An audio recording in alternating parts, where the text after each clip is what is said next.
আসসালামু আলাইকুম everyone, culinary art by সানজুর আজকের আয়োজনে আপনাদেরকে ওয়েলকাম জানাচ্ছি। আজকে আমি আপনাদের সঙ্গে egg and chicken pasta recipe share করব। দেশি স্টাইলে পাস্তাটা তৈরি করব।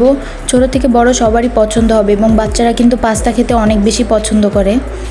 তো তাদের আবদার মেটানোর জন্য বাসায় চটজলদি এই রেসিপিটি তৈরি করে দিতে পারেন। বানানো খুবই সহজ। শুরু থেকে শেষ পর্যন্ত রেসিপিটি দেখার অনুরোধ রইল। তো চলুন শুরু করা যাক। কী কী উপকরণ নিয়েছি আমি এখানে দেখিয়ে দিচ্ছি। টমেটো সস, একটা ডিম, সয়া সস, সয়াবিন তেল, লাল মরিচ গুঁড়ো, টেস্টিং সল্ট, লবণ, গরম মশলা গুঁড়ো, আদা রসুন বাটা, গোলমরিচ গুঁড়ো। এগুলো হচ্ছে আমাদের মশলা জাতীয় উপকরণগুলো। এবার দেখিয়ে দিচ্ছি মেইন ইনগ্রিডিয়েন্টস কী কী। এখানে আমি চিকেন নিয়েছি, চিকেনের ব্রেস্ট পিসের অর্ধেকেরও অর্ধেক নিয়েছি। আপনারা আপনাদের পছন্দ মতো যতটুকু দরকার নেবেন। এগুলোকে একটু ছোট ছোট কিউব করে কেটে নিয়েছি। আমি এখানে সসেস নিয়েছি, চিকেন সসেস গোল গোল শেপ করে কেটে নিয়েছি। আপনাদের পছন্দ মতো আপনারা যে কোনো সবজি, যে কোনো ধরনের মিট আইটেম ইউজ করতে পারেন, যে কোনো ধরনের ফিশ আইটেম ইউজ করতে পারেন, সেটা সম্পূর্ণই আপনাদের ইচ্ছার উপর। আমি এখানে পেঁয়াজ কুচি নিয়েছি, তারপর আমার পছন্দ মতো ঝাল অনুযায়ী কাঁচামরিচ নিয়েছি। আপনারা ঝাল বুঝে তারপর অ্যাড করবেন। এখানে গাজর নিয়েছি, লম্বা লম্বা শেপ করে একটু মোটা করে কেটে নিয়েছি এবং ক্যাপসিকামও সেম শেপ করে কেটে নিয়েছি। ক্যাপসিকামটা দেখতে এরকম হয়েছে কারণ এটা আমার ফ্রোজেন করা ছিল, তাই আমি ক্যাপসিকামটা এরকম রয়েছে দেখতে। এবার চিকেনটাকে ম্যারিনেট করে নেব। এখানে আমি 1 চা চামচ পরিমাণ লাল মরিচ গুঁড়ো, 1/2 চা চামচ গরম মশলা গুঁড়ো, 1/2 চা চামচ গোলমরিচ গুঁড়ো, স্বাদ মতো লবণ, টমেটো সস দিয়ে দিচ্ছি 1 চা চামচ, আদা রসুন বাটা দিয়ে দিচ্ছি 1/2 চা চামচ, সয়া সস দিচ্ছি 1 চা চামচ, দিয়ে খুব ভালো মতো মিক্স করে নেব। আমি কর্নফ্লাওয়ারটা দেখাতে ভুলে গিয়েছি ইনগ্রিডিয়েন্টসের মধ্যে, তাই এখন দেখিয়ে দিচ্ছি। এখন আমি এখানে কর্নফ্লাওয়ার অ্যাড করব। কর্নফ্লাওয়ারটা দিচ্ছি 1 চা চামচ। কর্নফ্লাওয়ারটা দিলে কি হয়, চিকেনটা অনেকটা সফট হয় এবং খেতেও খুব ভালো লাগে। এবার আমি এখানে পাস্তা নিয়েছি। আমি এখানে 3টা শেপেরই পাস্তা একসাথে নিয়েছি। আপনারা যতটুকু তৈরি করবেন বা যেমন শেপের ইচ্ছা আপনারা তৈরি করে নিতে পারেন। এখানে আমি 2 কাপ পরিমাণ পাস্তা নিয়েছি। পাস্তার সাথে যে মশলাটা ছিল আমি সেই মশলাটা আজকে অ্যাড করব। এটাকে আমি এখন সিদ্ধ করে নেব। আমি এখানে পর্যাপ্ত পরিমাণ পানি দিয়ে পানিটাকে ফুটিয়ে নিয়েছি। এবার আমি পাস্তা অ্যাড করে দিব। তার আগে দিয়ে দিচ্ছি 2 টেবিল চামচ পরিমাণ সয়াবিন তেল। এরপর পাস্তাগুলো অ্যাড করে পরিমাণ মতো লবণ দিয়ে দিয়েছি।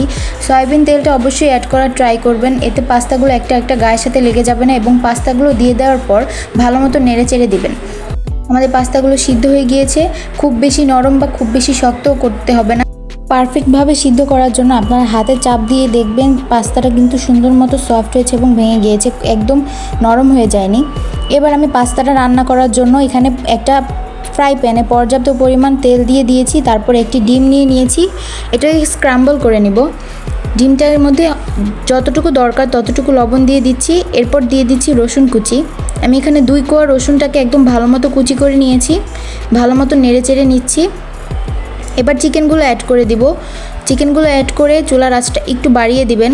চুলার আঁচটা বাড়িয়ে দিলে চিকেনটা থেকে পানি বের হবে না, এজন্য চিকেনটা কিন্তু শক্ত হয়ে যাবে না, সফট থাকবে।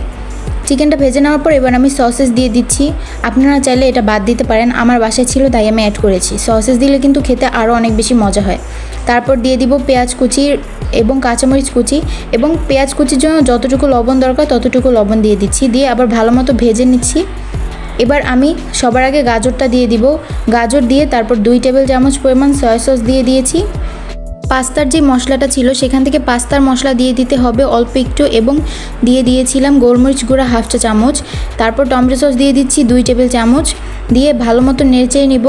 আমি এখানে ক্যাপসিকামটা পাস্তা দেওয়ার একদম আগ মুহূর্তে অ্যাড করছি, কারণ এটা এমনিই সিদ্ধ করা, তার উপর আবার ক্যাপসিকামটা খুব তাড়াতাড়ি সফট হয়ে যায়। আমার কাছে মটরশুঁটি ছিল বাসায়, তাই আমি মটরশুঁটি অ্যাড করেছি। আপনাদের কাছে না থাকলে আপনারা বাদ দিতে পারেন।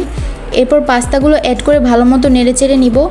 বাকি যতটুকু মশলা ছিল সেই মশলাটুকু দিয়ে দিচ্ছি। তারপর আবারও দিয়ে দিচ্ছি 1/2 চা চামচ পরিমাণ গোলমরিচ গুঁড়ো এবং টেস্টিং সল্ট দিয়ে দিচ্ছি 1/4 চা চামচ। আপনারা চাইলে টেস্টিং সল্টটা অ্যাভয়েড করতে পারেন যদি আপনাদের পছন্দ না হয়।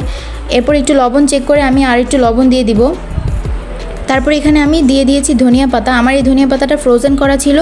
কিভাবে ধনিয়া পাতা সংরক্ষণ করবেন আপনারা ডিপ ফ্রিজে, সেই রেসিপি কিন্তু আমার চ্যানেলে রয়েছে। আপনাদের সুবিধার্থে লিঙ্ক ডেসক্রিপশন বক্সে দিয়ে দিব, আপনারা চাইলে চেক আউট করবেন। আমি এই ধনিয়া পাতাটা কিন্তু 2 থেকে 3 মাস যাবত ফ্রোজেন করে রেখেছি, এখনও ভালো আছে।